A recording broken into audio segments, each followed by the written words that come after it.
Lynas Rare Earths is an organisation that mines and processes rare earth materials. Our mine is in Mt Weld in Western Australia.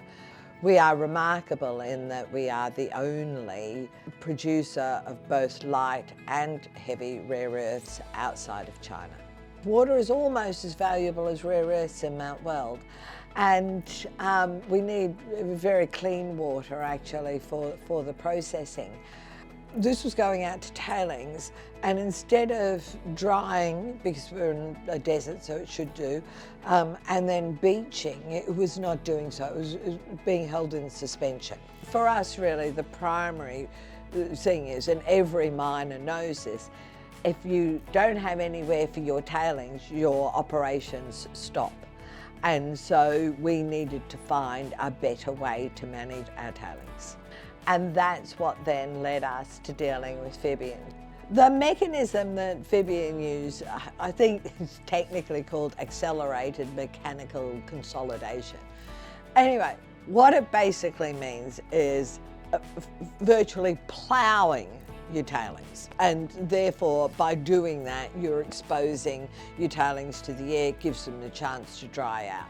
So today if you go to site, it basically looks like a field which has been freshly ploughed, ready to, sort of sow with wheat. For us, actually more valuable than that is the fact that we now have tailings in a solid form that we can recover that and put that back into our system.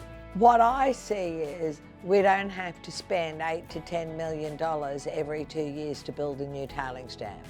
We don't have to go back to the government every 2 years to get a new approval to either increase our footprint or to be able to manage this, because we are using what we have more efficiently. These are things which really are material in our business. And what is it that leads us to that? Well, we have about a 50% improvement in consolidation of our tailings. Basically that converts to 50% less storage required. It is better environmentally. By consolidating your tailings earlier, you absolutely are reducing your footprint. It is better in terms of safety. Solid residues are safer than liquid residue. And then the ability to sustainably use both your footprint, but also to be able to reclaim the materials that have gone out in the tailings.